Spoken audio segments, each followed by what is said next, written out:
Livro de Mateus, capítulo 26, versos 6 até 16.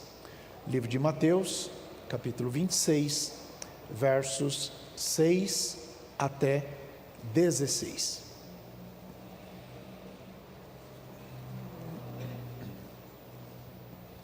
Esse barulho de Bíblia é lindo demais, gente. Eu amo esse barulho, sabia?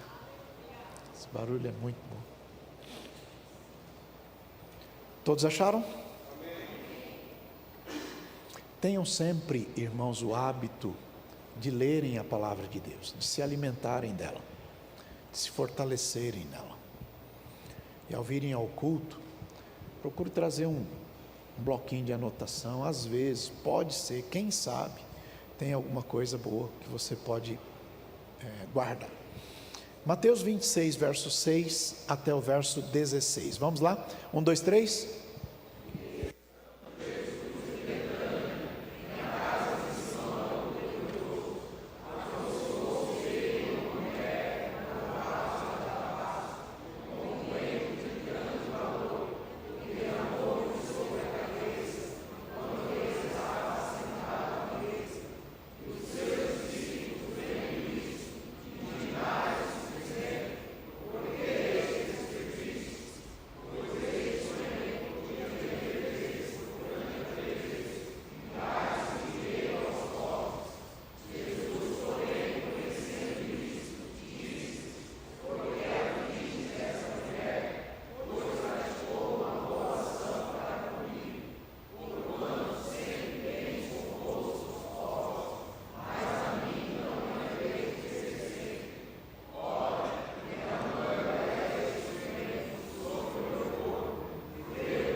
Amém.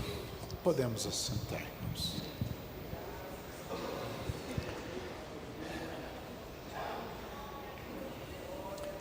No curso do tempo,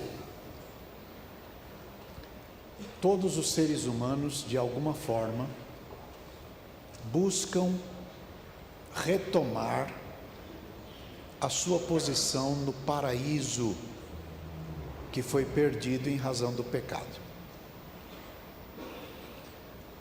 Houve uma decretação de expulsão, Deus expulsou o homem do paraíso, e desde então, o ser humano vem tentando ter o paraíso a seu modo.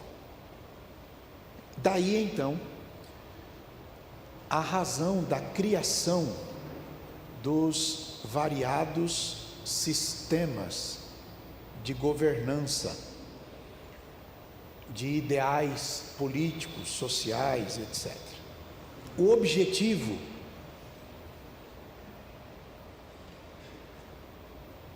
é promover a coexistência pacífica, fraterna e gerar a tão sonhada felicidade.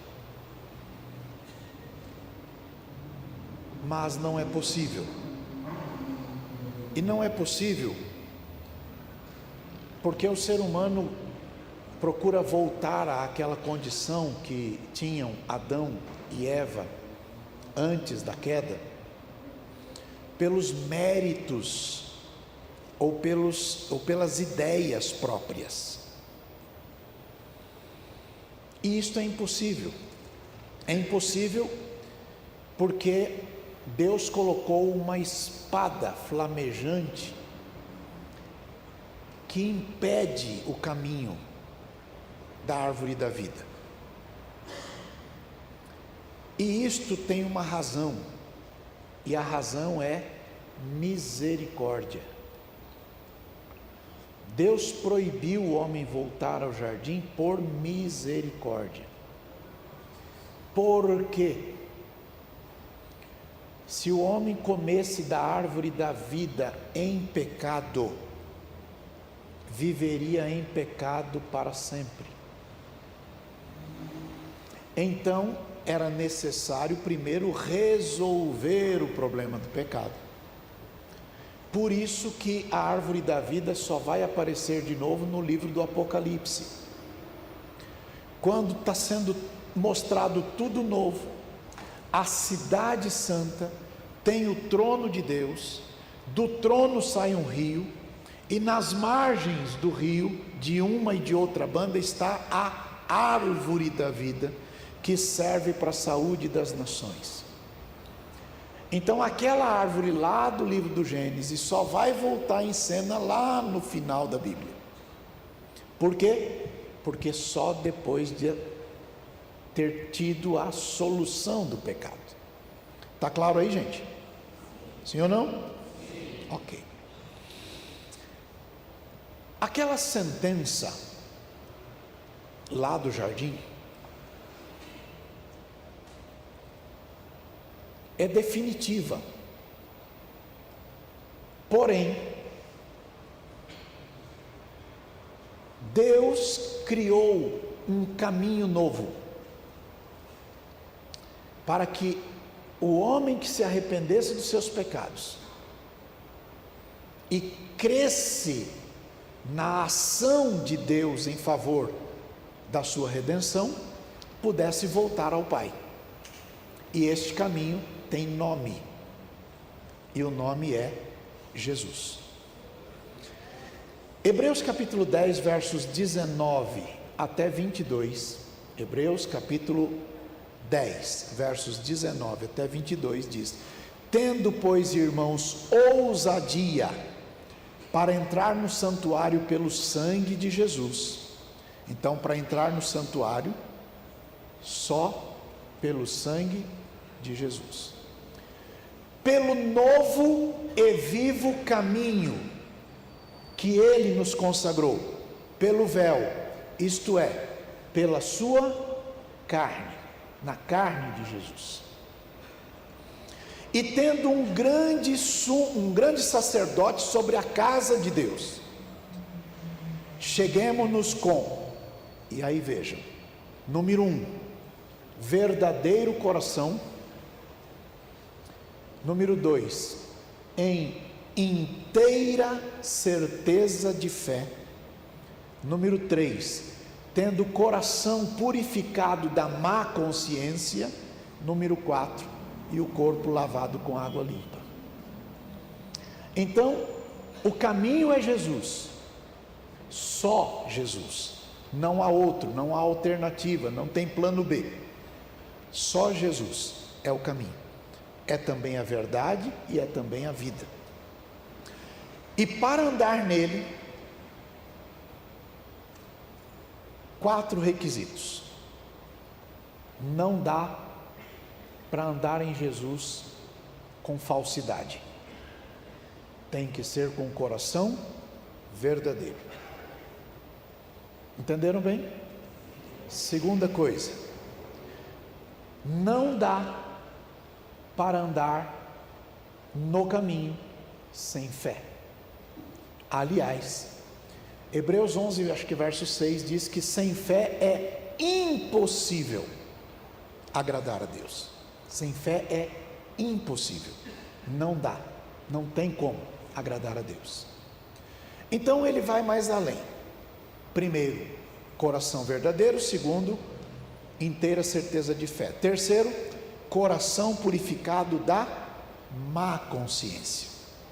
Ou seja, a gente precisa resolver os nossos problemas.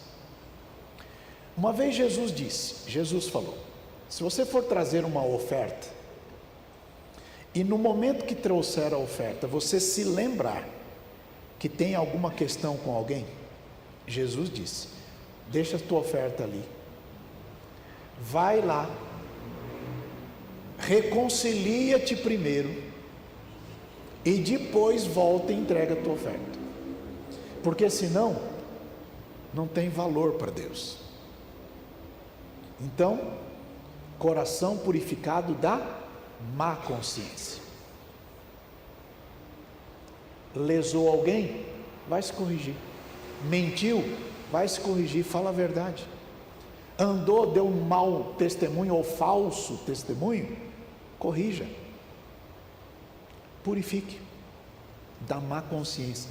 Deita e dorme. Põe a cabeça no travesseiro e dorme. Não fique maquinando. A Bíblia diz que tem gente que não dorme sem maquinar o mal contra o seu companheiro. E a quarta coisa é corpo lavado com água limpa. Em outras palavras, busque a santificação, zele por ela, trabalhe por ela. A partir do momento que você desceu as águas, sepultou o velho homem, nasceu uma nova criatura, zele pela santidade, procure viver em santidade, porque sem santidade ninguém verá o Senhor. Não é título que leva diante do Senhor, não é posição que leva diante do Senhor, não é cargo que leva diante do Senhor, não é serviço que leva diante do Senhor. Sem santificação, ninguém pode ser o que for e ocupar o lugar que quiser. Sem santificação, ninguém verá o Senhor. Está claro aí, gente? Sim ou não? Ok. Esse Jesus, que é o caminho no qual a gente anda, ou deve andar, é descrito a identidade dele. Vai no mesmo livro de Hebreus, capítulo 7, versos 26 até 28. Porque nos convinha tal sumo sacerdote, número 1, santo, número 2, inocente, número 3, imaculado, número 4, separado dos pecadores, número 5, feito mais sublime do que o céu. Jesus é mais sublime do que o céu. Ir para o céu sem Jesus, mas onde Jesus estiver para nós é o céu. Verso 27, precisava ser daquele jeito, para que ele não precisasse, como sumos sacerdotes humanos, carne e sangue, comedor de feijão e farinha como nós, precisava ser como Jesus, e não como sumos sacerdotes humanos, porque os sumos sacerdotes humanos ofereciam diariamente sacrifícios por eles próprios, e depois pelos pecados do povo. Então, Jesus tinha que ser diferente, e Jesus então ofereceu o sacrifício uma vez, oferecendo-se a si mesmo. Então Jesus é a oferta e é o sacerdote desta oferta, e ele ofereceu-se a si mesmo. Verso 28, por quê? Porque a lei constitui sumos sacerdotes a homens fracos. Homens fracos, pode ser o que for, é homem fraco, ok? Mas a palavra do juramento que veio depois da lei constitui o Filho perfeito para sempre. Então, se homens falham, Jesus nunca falha. Se os homens são imperfeitos, Jesus é perfeito para sempre. Ele é o sumo sacerdote da nossa confissão. Então, irmãos, aconteceu isto num momento da história que a Bíblia chama de plenitude dos tempos. Gálatas, capítulo 4, versos 4, 5 e 6. Gálatas, capítulo 4, versos 4, 5 e 6. Houve aquilo que a gente chama de plenitude dos tempos. E nesta plenitude dos tempos, Deus enviou ao mundo o seu Filho. E quando Deus enviou o seu Filho ao mundo, havia uma separação entre o trono e o altar. Trono e altar, uma separação. Então leiam lá. 1, 2, 3.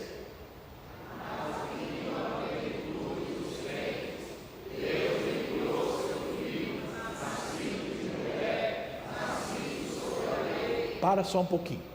Deus enviou o Filho dele, naturalmente, como todos os demais seres humanos. Só que Jesus não veio da vontade do varão.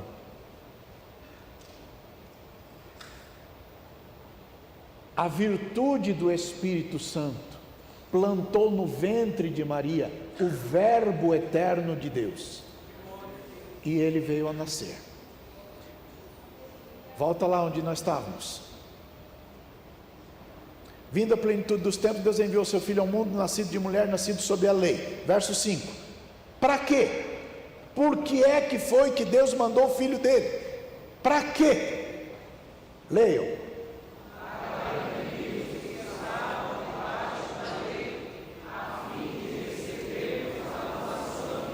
Ok.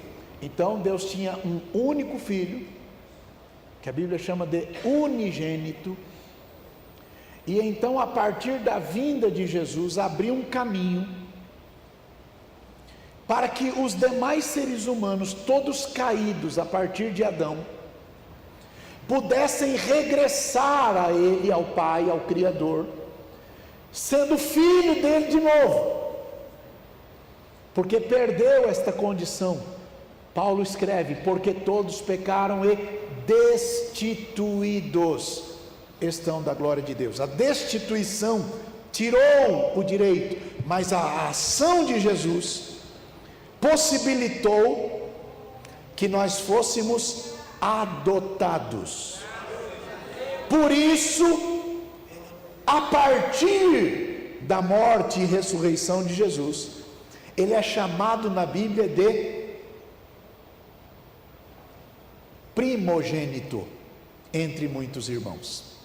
Ele era o unigênito, único, mas a partir daí ele é o primogênito de todos os irmãos. Ele é o irmão mais velho de todos os demais irmãos, e por isso ele ensinou a gente a orar, e disse: quando vocês forem orar, ao falar com o meu Pai, chama o meu Pai de Pai Nosso.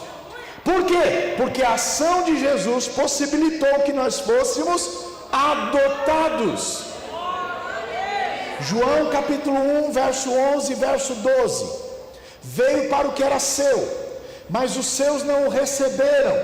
Mas a todos quantos o receberam, deu-lhes o poder de serem feitos filhos de Deus, aos que creem no seu nome. Então, aos que creem no nome de Jesus, ele deu o poder de ser feito filho de Deus, e que, sendo filho de Deus, se torna herdeiro de Deus, se torna co-herdeiro com Jesus Cristo. Entenderam bem, sim ou não? Continua lendo Gálatas capítulo 4, verso 6 agora. E porque vocês são filhos, porque nós somos filhos, porque cada um de vocês é filho, Deus enviou aos nossos corações o Espírito do seu Filho. Deus enviou para o nosso coração o Espírito de Jesus, e este Espírito de Jesus em nós clama: Abba, Pai, Papai, Paizinho, meu Pai querido. Ó Pai, é o Espírito de Jesus em nós que nos leva a clamar Abba Pai. Por isso Jesus disse: quem não tem o Espírito de Cristo, João diz, quem não tem o Espírito de Cristo, esse tal não é dele. Não confundam com o batismo com o Espírito Santo, que é outra história. Depois, outro dia a gente conversa. Mas no momento que a pessoa recebeu a Jesus Cristo, creu no Senhor Jesus Cristo, como diz a Escritura, Jesus disse para aquela mulher na beirada do tanque: rios de água viva fluirão do seu interior. Esta pessoa recebe o Espírito de Deus, e por causa desse Espírito Santo, você pode clamar Abba Pai. Bom, então é imperioso a gente perceber que Paulo está dizendo isto para o pessoal lá da Galácia. Não está dizendo isso para os judeus, está dizendo para o pessoal que mora mais ou menos 1.400 quilômetros distante de Jerusalém. É longe, entende? E isto tem uma razão, porque Jesus foi feito esse sacerdote não só de uma nação, mas para cumprimento do que Deus prometeu a Abraão, lá no capítulo 15 de Gênesis. Por Jesus Cristo, todas as famílias da terra são alcançadas, benditas, abençoadas. Então veja, aquele que é da fé é filho de Abraão. Os que são da fé são filhos de Abraão, porque os que são da fé são filhos de Abraão. Os que são da fé são filhos de Abraão.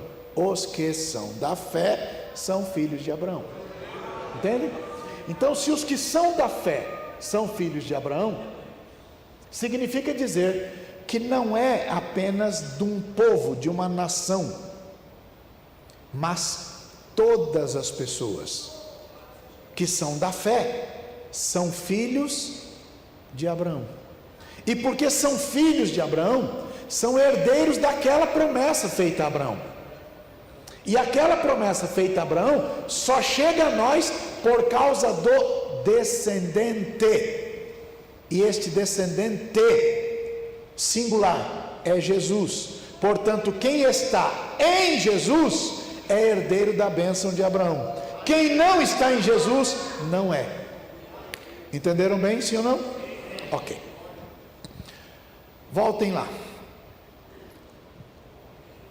Jesus, então, ao morrer por nós, como sacerdote, ele uniu o trono e o altar, porque ele é Rei dos reis, Senhor dos senhores, e é o sacerdote perfeito para sempre. Por isso a Bíblia diz que ele ressuscitou e vive para interceder por nós. Neste exato momento, Jesus está intercedendo por nós. Entendem? Por isso a Bíblia diz que nós temos um sumo sacerdote capaz de se compadecer das nossas fragilidades, das nossas fraquezas. Por quê? Como cada um de nós, em tudo, ele foi tentado. Ele sabe a tentação que você sofre. Ele sabe a dificuldade que você tem de vencer. Ele sabe. Ele em tudo foi tentado, mas ele não pecou. E porque ele não pecou, é sacerdote perfeito para sempre. Entenderam bem, sim ou não? Ok. Então, sendo achado na forma de Deus, ele não teve por usurpação ser igual a Deus, mas aniquilou-se, esvaziou-se a si mesmo, tomando a forma de servo. E achado na forma de servo, na forma de homem, humilhou-se a si mesmo, sendo obediente até a morte, e morte de cruz. Pelo que Deus o exaltou soberanamente, Ele lhe deu um nome que está acima de todo nome, para que ao nome de Jesus se dobre todo o joelho, dos que estão no céu, na terra e embaixo da terra, e toda língua confesse que Jesus Cristo é o Senhor, para a glória de Deus. Então, o ideal da sociedade humana, em busca da fraternidade, da coexistência bela, não é possível pelos méritos dos homens, e isto só acontecerá quando Jesus Cristo vier em sua glória, e os tiranos deste mundo serão aniquilados. No livro do Apocalipse está escrito que Jesus destruirá os que destroem a terra. Está escrito textualmente: Ele destruirá os que destroem a terra. E então Ele implantará um reino glorioso, poderoso. Isaías descreve este momento dizendo: o leão vai pastar, comer grama, junto com o cordeiro. A cobra, tida como venenosa, vai brincar com o neném de colo. A paz estará no mundo, porque Jesus, que é o príncipe da paz, governará com justiça. Bendito para sempre é o nome de Jesus. Os ideais humanos sempre esbarram no pecado, e o pecado é a desgraça da humanidade, de modo que nunca haverá um sistema ou um estilo de governança que alcance este ideal de voltar ao paraíso, nem por aquilo que a gente chama de coadunação, nem por aquilo que a gente chama de encadeamento, nem que todas as ideias se convirjam para o mesmo ponto. Não é possível, porque o caminho é só Jesus, não tem outro, não tem plano B, não tem alternativa. Tiago capítulo 4, versos 1 até 7, Tiago 4, de 1 a 7 diz: de onde é que vêm as guerras? De onde é que vêm as pelejas? Aí ele pergunta: porventura não vem disto, a saber, dos vossos deleites, e dos vossos deleites que nos vossos membros guerreiam. Verso 2: vocês cobiçam e não alcançam, têm inveja do que tem, cobiçam o que o outro tem, querem o que o outro tem, buscam o que o outro tem, mas nunca alcançam. Combatem, brigam, guerreiam e não tem nada. E não tem nada porque não pede. E quando pede, não recebe. E não recebe porque pede errado, para gastar nos vossos próprios deleites. Verso 4. Olha os nomes que ele dá: adúlteros e adúlteras. Vocês não sabem que a amizade do mundo é inimizade contra Deus? Ou seja, aquele que busca ser amigo do mundo é um adúltero. Por quê? Porque Cristo é o noivo. E se é noivo de Cristo, Cristo é o noivo, se é noiva de Cristo, começa a flertar com o mundo, adultera. Se curvar diante de ídolos, de divindade, seja lá o nome que quiser dar, é adultério espiritual. Entenderam bem, sim ou não? Sim ou não? Sim. Ok. A amizade do mundo é inimizade contra Deus. Portanto, qualquer que quiser ser amigo do mundo, se constitui automaticamente em inimigo de Deus.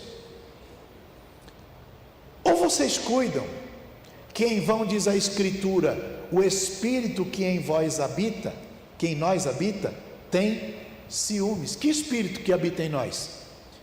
Porque sois filhos, Deus colocou em nós o Espírito do seu Filho, e este Espírito do seu Filho tem ciúme. Ou você é de Deus ou você não é. Não dá para ser de Deus ou do diabo ao mesmo tempo. Não dá para ser santo na igreja e um capeta em casa. Está claro aí, gente? Verso 6: este Espírito que está em nós dá maior graça. Portanto, Deus diz: Deus resiste aos soberbos, porém Deus dá graça aos humildes. Então, quando você encontra alguém muito arrogante, fica esperto. Verso 7, veja: sujeitai-vos, pois, a Deus, resistam ao diabo. E o que vai acontecer? Não é você que tem que fugir do diabo. Se você chegar-se a Deus, e se você resistir, dizer não, ele vai fugir de você. Não faça isso na tua força, porque você não dá conta. Homem nenhum dá conta. Apóstolo Paulo diz que ele tinha medo que, assim como a serpente enganou Eva, também essa mesma serpente enganasse os crentes. Por isso, busque a Deus, ame a palavra de Deus, honre o Espírito Santo que está em você, firme-se em Deus, resista ao diabo, e Deus vai cuidar de você. Deus cuida direitinho. O único modo de regressar à comunhão com Deus é por Jesus Cristo, não tem outro caminho, gente.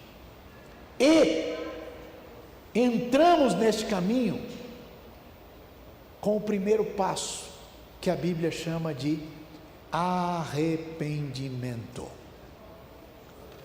Arrependimento. Enquanto você estiver justificando as suas ações, os seus pecados, dizendo eu sou assim porque aconteceu isto ou aquilo, eu estou nesta situação porque alguém fez isso ou fez aquilo, eu sou assim porque a sociedade é contra mim, eu sou vítima da sociedade. Enquanto você estiver assim, você é um soberbo. Mas no momento que você se arrepender dos seus pecados, você entra num caminho, e este caminho não é largo, nem é espaçoso, é um caminho estreito, não é o caminho de facilidades, não é o caminho de vou com a turma. Às vezes é remar contra a correnteza. Às vezes é o mundo legalizar o pecado e você continuar sendo uma voz profética de Deus dizendo isto é pecado, mesmo que a lei diga que não é. Quando alguém vai lá no Congresso Nacional e propõe uma lei para matar criança no ventre da mãe e institucionaliza o pecado, a institucionalização do pecado a Bíblia chama de iniquidade. E a iniquidade não pode reinar em nós. Ainda que as pessoas digam, não é natural acontecer isto, acontecer aquilo, aquilo que Deus fez pode ser relativizado. Não! Não! Não e não! Então quem quiser ter esta vida próxima desse mundo de pecados, se constitui automaticamente em inimigo de Deus. Tomem cuidado, porque quem domina a fala, domina o pensamento. Quem domina a fala, domina o pensamento. Cuidado com gente que quer fazer você engolir pronomes que não existem na tua língua. Todos, não é todes. Se ele começar e conseguir dominar o teu pensamento, a tua palavra, ele vai dominar o teu modo de pensar. E é isso que Satanás quer, mas você não é do mundo. Não dá para eu ser mais claro. Livro de Efésios, capítulo 1, versos 7 até 10, veja. Em quem temos a redenção pelo seu sangue. A redenção nós só temos pelo sangue de Jesus. A remissão das ofensas, segundo as riquezas da sua graça, que ele, Jesus, tornou abundante para conosco em toda sabedoria e prudência. Como ele fez isso? Fez isso descobrindo-nos o mistério da sua vontade, segundo o beneplácito que propusera em si mesmo, de tornar a congregar em Cristo todas as coisas na dispensação da plenitude dos tempos, tanto as que estão no céu, como as que estão na terra. A ação de Jesus na cruz gerou o caminho de restauração. Só pela ação de Jesus é que o mundo poderá se livrar do poder do pecado. Entenderam sim ou não? Ok. O que isto tem a ver com a leitura que nós fizemos hoje? Lá no livro de Atos, capítulo 3, verso 18, diz assim: Deus assim cumpriu o que já dantes pela boca de todos os seus profetas havia anunciado, que Cristo havia de padecer. Jesus veio ao mundo para padecer e morrer por nós. Jesus não veio ao mundo para ensinar a gente a ser um cara legal. Jesus veio para morrer em nosso lugar. Se a gente aprender a ser um cara legal, mas não crer que Jesus morreu por nós, não aceitar o sacrifício de Jesus, você vai para o inferno sendo bonzinho. Entenderam bem? Sim ou não? Sim. Okay. Verso 19, leia bem alto. Não, gente, vamos embora.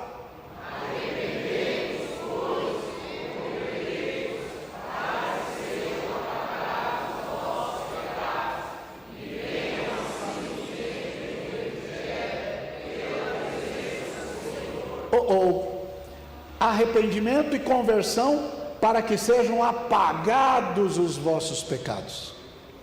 Os pecados são apagados pela ação do sangue de Jesus. Só o sangue de Jesus é capaz. Mas ele entra em ação quando a gente se arrepende e se converte. Olha para o colega e diga: não é vem como está e fique como quiser. Quando vem, o Espírito do Senhor vai transformando. O que mentia não mente mais, o que furtava não furta mais, o que se prostituía não se prostitui mais, o que vivia uma vida de devassidão vai transformando o seu modo de ver, o seu modo de falar, o seu modo de viver, o seu modo de pensar. Por quê? Porque o Espírito de Deus em nós vai nos ensinando o caminho. Veja o verso 20. E envie ele a Jesus Cristo, que já dantes vos foi pregado. Dá um salto, vai no verso 26. Ressuscitando Deus a seu Filho Jesus, primeiro o enviou a vós, para que nisso vos abençoasse, e vos desviasse a cada um de vocês das vossas maldades. Então, Jesus é o caminho, é a verdade e é a vida. Se você conhecer a verdade liberta você. Se, pois, Jesus Cristo, que é a verdade, vos libertar, então verdadeiramente vocês serão livres. E qual é a principal característica de quem é livre?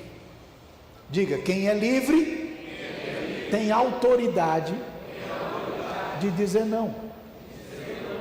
Quem é livre pode dizer não. Quem não é livre não tem direito de dizer não. Mas quando o pecado vem batendo na tua porta, você diz não. Não quero. Mas não quer por quê? Porque é proibido? Não, é porque eu não quero. O que eu quero fazer é agradar ao meu Senhor. Eu vivo para agradar aquele que morreu por mim e que ressuscitou por mim e que intercede por mim. O meu Salvador, o meu Senhor Jesus Cristo, o nosso Salvador, o nosso Senhor Jesus Cristo.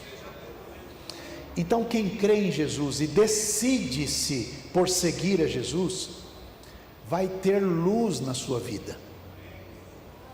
Romanos capítulo 10, verso 8. Romanos 10, 8.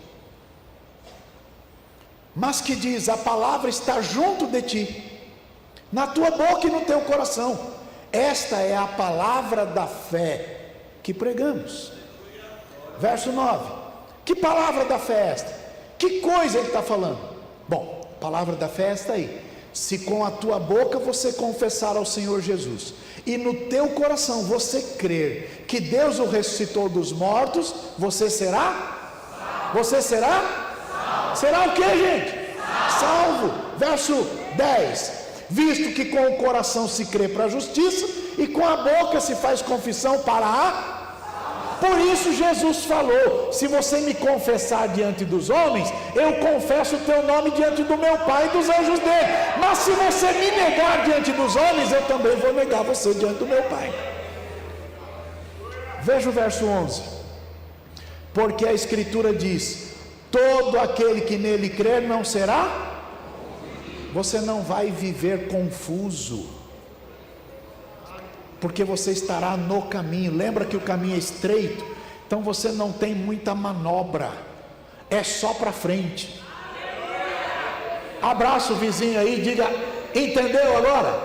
É só para frente, só para frente. Você não tem que viver do passado, você não tem que viver das acusações do passado. Olha para frente, olhando para Jesus, autor e consumador da fé. Ele, pelo gozo que lhe estava proposto, suportou a cruz, desprezou a afronta e foi rumo àquilo que estava proposto para ele. E é isso que devemos fazer. Estamos em Cristo, estamos no caminho. O caminho é estreito e é só para frente. Só para frente. Glória a Deus, glória a Deus, glória a Deus, glória a Deus. Bendito é o nome de Jesus. Bendito é o nome de Jesus. Bom, ocorre que, apesar de termos todas estas informações, muitas pessoas sentem o peso da dificuldade de exercitarem a sua fé, especialmente no que diz as decisões pessoais de comportamento diante de Jesus. Mateus capítulo 6, verso 24, Jesus diz o seguinte: não é possível, não tem como servir a dois senhores. Não é possível ter dois senhores, porque Ou você vai agradar um e aborrecer o outro, ou você vai se dedicar a um e desprezar o outro. Não é possível ter dois senhores. Ou Ele é nosso Senhor, ou as coisas deste mundo é o Senhor. Neste caso aí ele está chamando Mamon, é uma divindade da riqueza. Veja o verso 25. Por isso vos digo, não andeis cuidadosos quanto à vossa vida, pelo que haveis de comer, ou pelo que haveis de beber, nem quanto ao vosso corpo, pelo que haveis de vestir. Não é a vida mais do que o mantimento? Não é o corpo mais do que a vestimenta? Lembra da viúva pobre das 2 moedas? Entenderam? Sim ou não? Sim ou não? Ok. Jesus afirma que não é possível servir a dois. Lá nos dicionários a gente encontra uma palavrinha muito interessante para explicar as contradições de ideias, né? O nome disso é dicotomia. E é mais ou menos dizer assim: alguns afirmam uma coisa, mas vivem outra coisa. Declaram que são uma coisa, mas no viver, aquilo que ele declara não tem valor.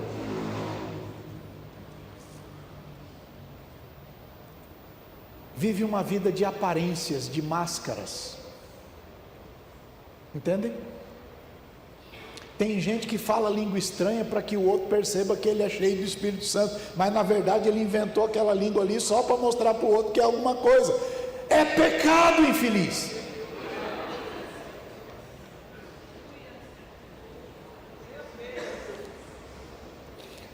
Então, apesar do raciocínio aparentemente lógico, esta contradição gera o caos,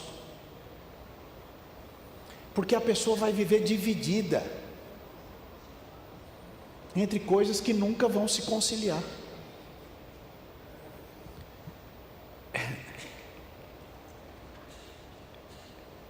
Existe uma outra palavra, eu não gosto muito disso, tem uma professora que estou vendo, né? Existe uma outra palavrinha chamada oxímoro. Ela indica um pensamento em contradição permanente.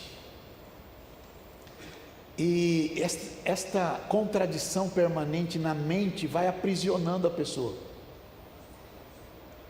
E ele não consegue ser feliz. Porque ele tem uma afirmação, mas tem um comportamento diferente. Jesus disse que não é possível servir a dois. Então, olha que interessante. Jesus disse, foi Jesus que disse, que tem 2 caminhos. Ele falou, um caminho vai para o céu e outro vai para o inferno. Escolhe, simples assim. Esse mesmo Jesus disse que tem 2 portas. Uma é a porta estreita e a outra é a porta larga. Uma leva para a eternidade com Deus e outra leva para o caldeirão do capiroto. Escolha. Jesus diz que tem 2 eternidades. Ressuscitarão para a glória eterna e outros para a vergonha e desprezo eterno. Escolhe. Jesus diz que tem 2 tipos de recompensa.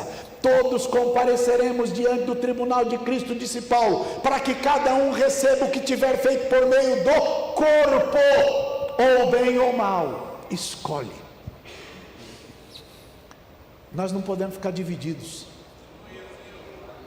Olha para o colega de entendeu?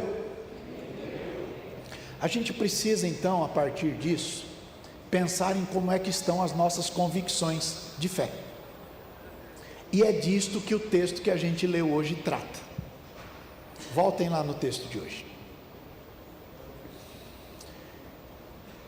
Lembram que o caminho de Jesus, o caminho da cruz, nos leva de volta a Deus. Mas o caminho largo e espaçoso conduz à perdição. Isso tem que estar claro, ok? Então a gente precisa a partir daí avaliar como anda a nossa fé em Jesus. Ok? E esse texto de hoje dá um mapa para a gente, um mapa de comportamento. de pessoas que se declaram seguidores de Jesus e que de fato estão com o grupo que segue Jesus, com comportamentos diferentes. Voltem ao texto, Mateus capítulo 26. Jesus estava em Betânia, na casa de Simão o leproso. Aproximou-se dele uma mulher com um vaso de alabastro. Aqui não diz o nome da mulher, mas lá no livro de João capítulo 12 diz o nome dela, é Maria.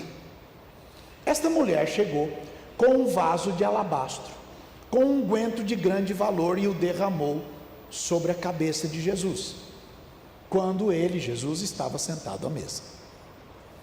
Então, os seus discípulos, vendo isto, se indignaram e disseram: por que esse desperdício?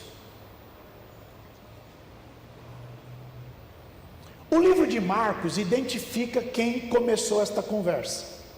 O nome do sujeito é Judas Iscariotes. E lá está escrito que ele fez esta observação, que eu vou ler agora para vocês, não porque ele gostasse de ajudar os pobres. O negócio dele não era cuidar de pobre, não era da assistência social. É que ele cuidava do dinheiro da igreja e roubava o que entrava.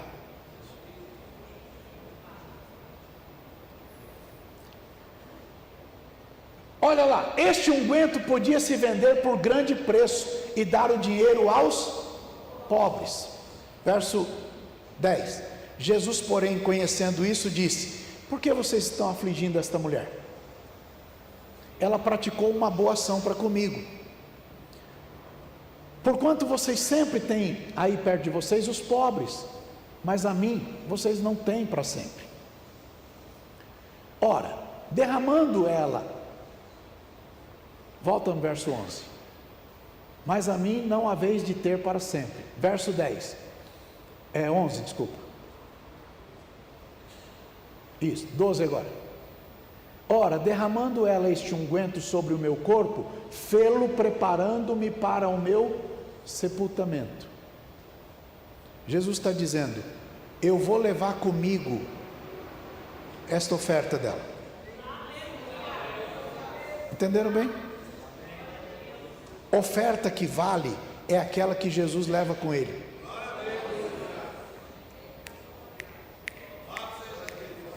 Por isso a gente não faz o que sobra. Bora lá.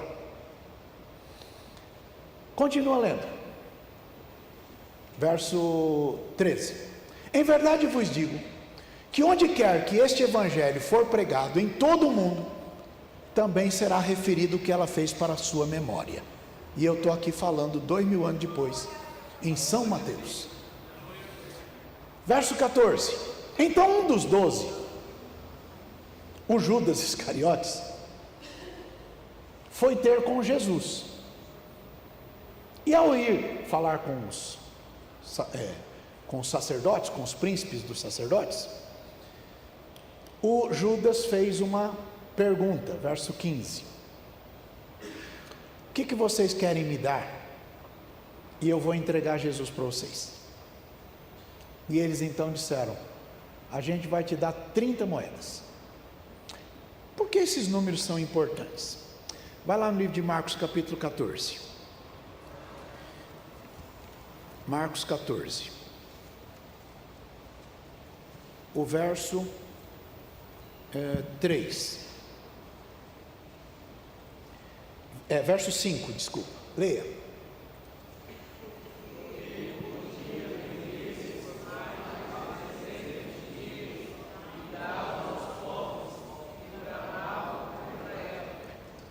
Prestem atenção. Não é que a Maria acha que Jesus vale 300. Não é isto.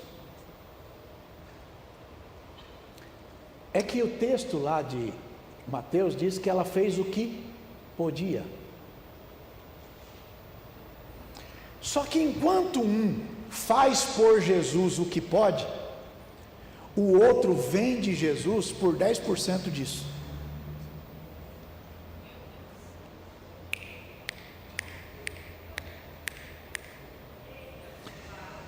Como a gente avalia a fé? Enquanto um faz tudo o que pode por Jesus, no seu tempo, nas suas energias, na sua expertise, no seu conhecimento, nos seus recursos, na sua roupa, no seu sorriso, na visitação a alguém, no cuidado, tarará. Enquanto uns fazem tudo que pode, o outro vive perguntando: o que eu vou ganhar com isso? O que eu vou ganhar com isso? Vou fazer uma campanha nova, porque aí vai sobrar um dinheirinho que eu vou poder fazer coisa para mim. Vai prestar conta diante de Deus, e no juízo, se não passar, vai para o caldeirão do Satanás. Entenderam bem, sim ou não, gente? A mulher fez tudo o que podia, mas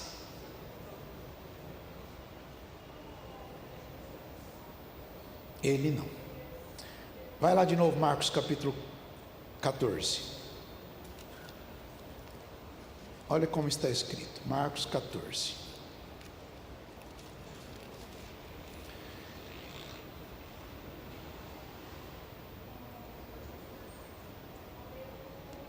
Jesus, porém, disse: deixa, ela fez uma boa ação. Vai lá agora no livro de João, capítulo 12. É toda a mesma história, contada por 3 pessoas diferentes, como se fossem 3 repórteres. O repórter 1, o repórter 2, o repórter 3.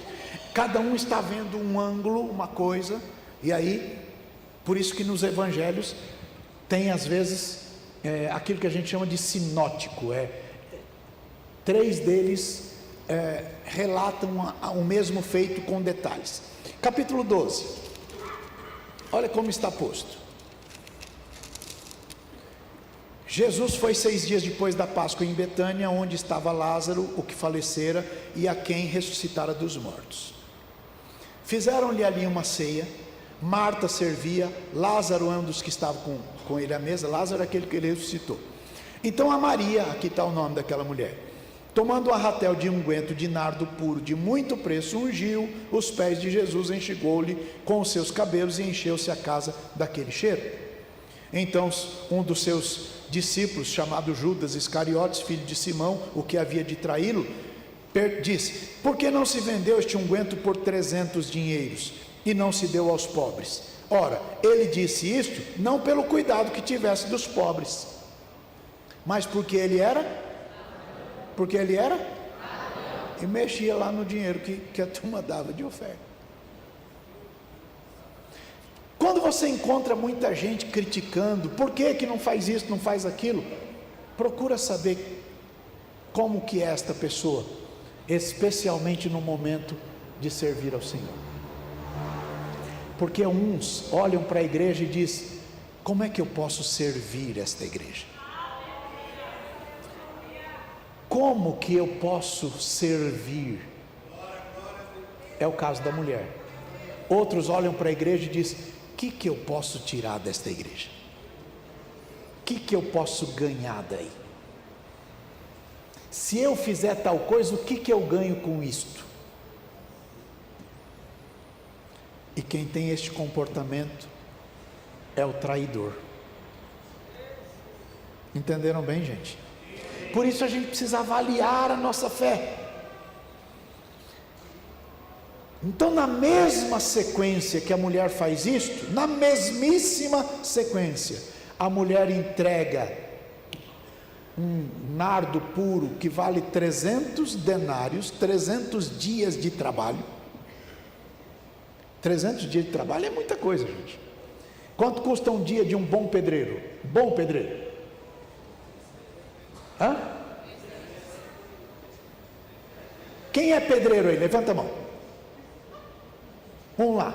Quanto custa o dia de um bom pedreiro? 250? 300 reais. 300 Olha lá outro lá. 300 dias de trabalho a R$300. Esse é o que valia aquele perfume. Entenderam bem? Mas o Judas, que está criticando ela porque fez isso, está disposto a vender Jesus, trair Jesus, entregar Jesus por qualquer preço. Gente, o que a gente faz na adoração revela a importância que Jesus tem para nós.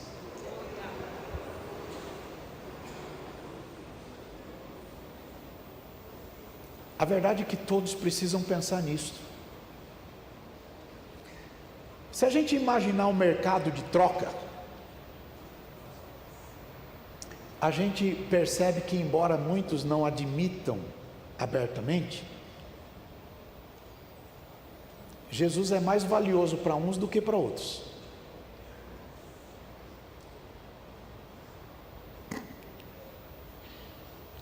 Jesus disse isso para o leproso, aliás, para o Simão. Ô Simão, eu entrei aqui, você não me deu água para lavar a mão?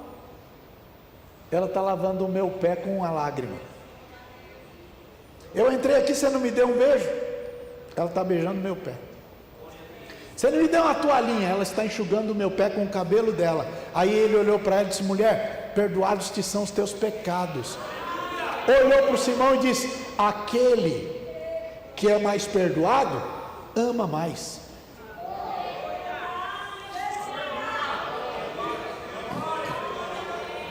Aquele que é mais perdoado, ama mais. Quem sabe o estado lastimável da sua vida e de onde foi que Jesus o resgatou, ama mais. E quer servir mais. E quer fazer mais. E quer doar de si mais. E a oração desta pessoa é: Senhor, me ajuda a te servir com o coração reto, com o coração puro, com o coração perfeito. Me dá da tua graça, para que quando eu cantar, eu cante vibrando de alegria. Quando eu pregar, eu pregue entusiasmado. Quando eu receber alguém, eu tenho um sorriso, um abraço, um carinho. Quando eu cuidar do corpo diaconal, faça da melhor forma. Quando eu cuidar de alguma coisa, que eu sirva com toda a intensidade do meu coração, com toda a intensidade da minha alma. Quando eu faço, estou fazendo para o meu Senhor, aquele que vive para interceder por mim, depois de morrer por mim e ressuscitar por mim. Bendito seja o nome do Senhor. Glória a Deus. Mas tem gente que, infelizmente, neste mercado de troca Jesus por uma aventura passageira, efêmera, de 1 hora ou 2 horas com não sei quem. Trocam Jesus por uma sirigaita ou por um sirigaito. Trocam Jesus por uma pauta não sei do que nasceu nos quintos. Há quem troque Jesus por uma roda de amigos, contando piada suja, enojando ao Senhor. Há quem troque Jesus pelo prazer de estar inserido na patota da modernidade. Há quem troque Jesus por coisas que a igreja pode lhe proporcionar. Fazem negócio da igreja. Há quem troque Jesus pela possibilidade de terem aquilo que desejam. Que vocês vão me dar e eu vou trair Jesus. Se eu alcançar o que eu quero, Jesus fica do lado. Cuidado, irmãos. Para muita gente, Jesus tem preço. E às vezes, quando Deus permite que apareçam heresias na igreja, isso também é fruto da misericórdia. E isto é fruto da misericórdia, porque Paulo, escrevendo aos Coríntios, capítulo 11, verso 19, diz: importa, é importante que haja entre vocês heresias. Para quê? Para que se manifestem os que são sinceros. Gente sincera aparece nas horas de dificuldade. Muitas pessoas não se aperceberam ainda que a isca do Satanás procura tirá-lo do único caminho que volta a Deus, que é Jesus Cristo. Qual é o valor de Jesus para nós? Lembram que lá no livro de João diz quem é a mulher? O nome dela é? Quem é essa Maria? Ela tem uma irmã. Como é o nome da irmã dela? Marta. Ela tem um irmão. Como é o nome do irmão? Quando Jesus vinha para a Judéia, Jesus se hospedava onde? Na onde, gente? Jesus andava sozinho? Então tinha um grupo. Quanto custa para você receber na tua casa 12 homens, talvez 13, talvez 14, talvez 15, talvez 16, tomando café, almoçando e jantando todo dia, uma semana inteira? Quanto custa? Mas ela abriu a casa dela para Jesus.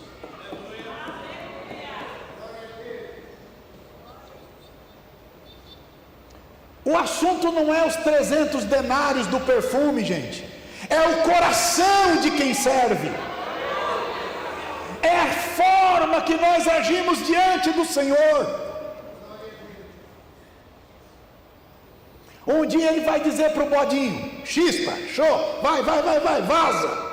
Vai dizer para as ovelhinhas: vem para cá, vem morar comigo. Vai dizer para os bodinhos: some daqui. E eles vão dizer: mas no teu nome nós profetizamos, no teu nome nós curamos enfermos, no teu nome nós expulsamos demônios. Meu nome? Nem sei quem é você. Eu estava com fome, você não me deu comida. Eu estava com sede, você não me deu água. Eu estava com frio, você não me deu uma blusa. Eu estava preso, você não foi me ver. Eu estava doente, você não foi me visitar. E agora está dizendo que fez isso no meu nome? Some daqui. Eles vão dizer: quando é que a gente te viu assim e não fez? Ah, quando aquele cara bateu no farol lá no teu carro para pedir uma comida e você diz: sai daqui, vagabundo. Então, dá uma olhada para o colega e diga: essa dói na canela, né?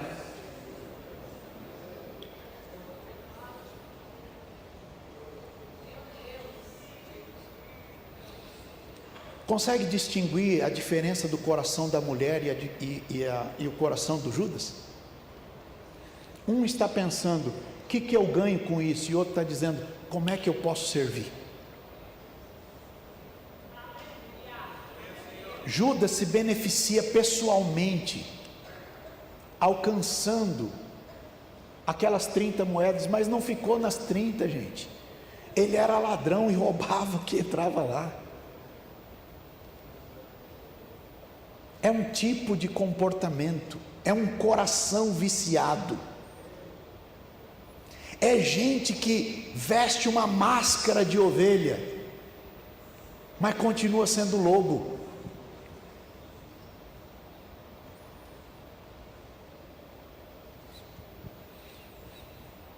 Bom,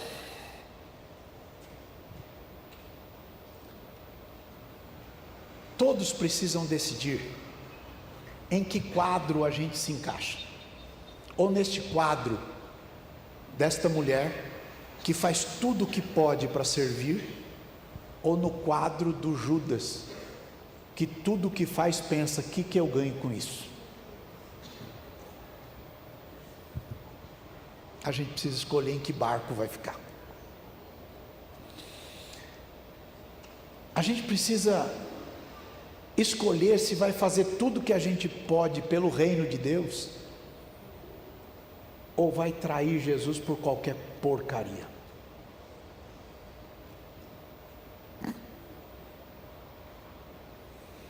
A lógica de Judas é: o que eu ganho com isso? A lógica da mulher é: quanto é que eu consigo servir? Como é que eu consigo servir? Até onde eu consigo chegar?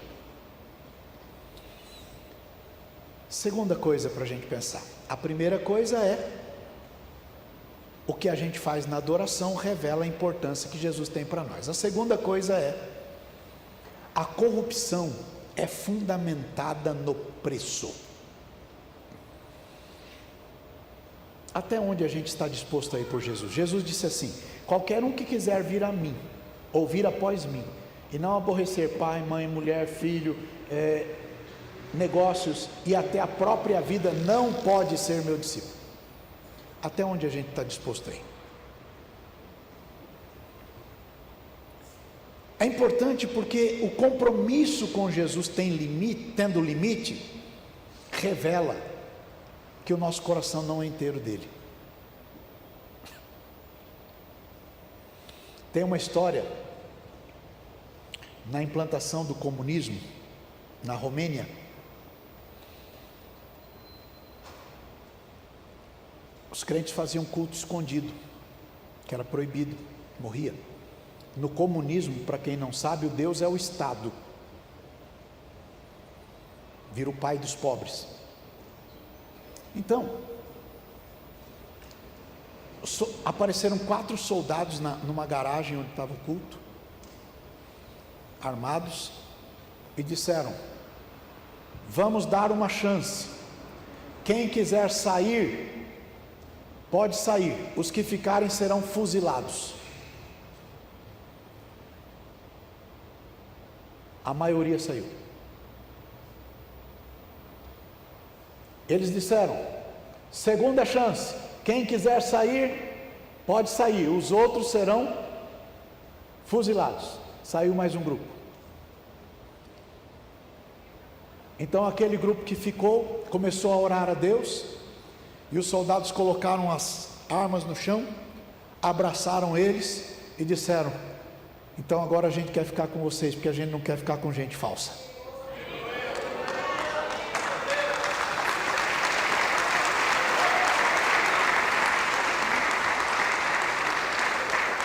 A gente que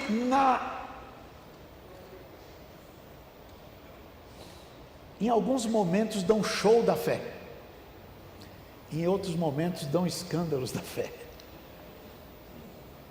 Tem gente que passa o culto inteiro sem falar aleluia, o culto inteiro sem falar glória a Deus, o culto inteiro sem prestar atenção na palavra. Aí alguém chama para cantar e irmão vira pentecostal na mesma hora. Mentiroso falso.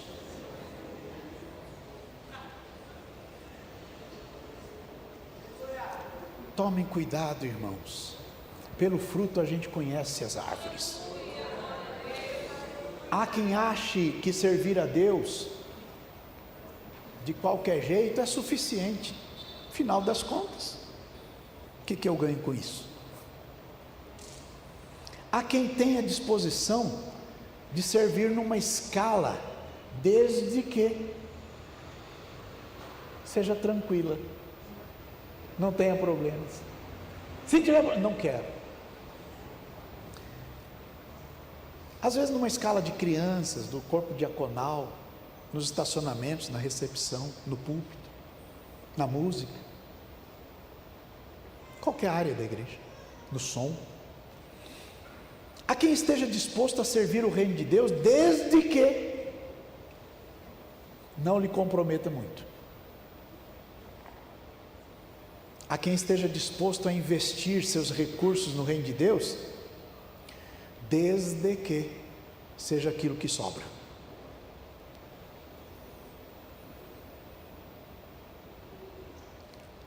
Tá bom, eu vou investir nisso, mas eu vou descontar do meu dízimo lá.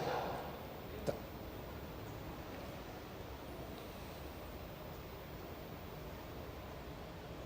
há quem esteja disposto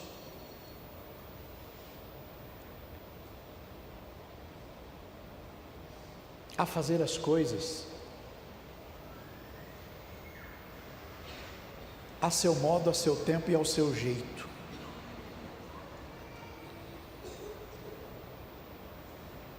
A decisão por Jesus requer renúncia, e isto significa que nada pode ser mais importante que Ele.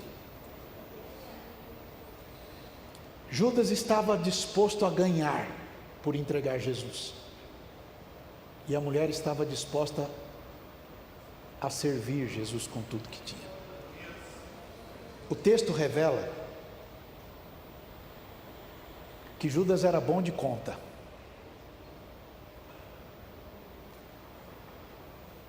Ele não era amigo de Jesus, ele apenas se servia, obtendo para si o que pudesse.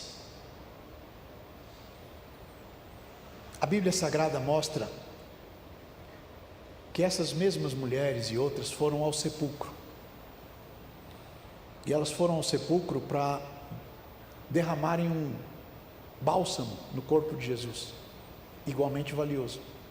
Significa dizer que elas estavam indo porque na cabeça delas ele tinha morrido e na cabeça delas ele não tinha ressuscitado. Elas só descobriram que ele tinha ressuscitado quando chegaram lá, e ao chegarem lá o anjo falou: ele não está aqui, ressuscitou. Mas até elas chegarem lá, elas não sabiam que ele estava ressuscitado, mas elas foram lá para entregar a Jesus uma oferta, mesmo sabendo que ele não podia fazer mais nada por elas, porque já tinha morrido. Como é o nosso coração? Será que a gente só faz alguma coisa, só entrega alguma coisa, só oferta alguma coisa, se a gente for depois receber não sei o quê? Qual coração a gente tem? O de Judas ou desta mulher? E por último, para a gente ir embora, a adoração que vale é aquela que Jesus leva com ele. Volta lá no livro de Mateus capítulo 26, veja o verso 10. Jesus, porém, conhecendo isto, disse-lhes: por que afligis esta mulher? Pois praticou uma boa ação para comigo. Verso 11: porquanto sempre tendes convosco os pobres, mas a mim não me haveis de ter para sempre, Ora, derramando ela este unguento sobre o meu corpo, fê-lo preparando-me para a minha sepultura. Ou seja, eu vou levar isso comigo. Oferta que vale é aquela que ele leva. Então, avalie o seu coração, como cada um de nós tem servido ao Senhor, e veja se Jesus é de fato o teu tesouro, porque onde estiver o teu tesouro, é aí que vai estar o teu coração. É a palavra de Deus, em nome de Jesus.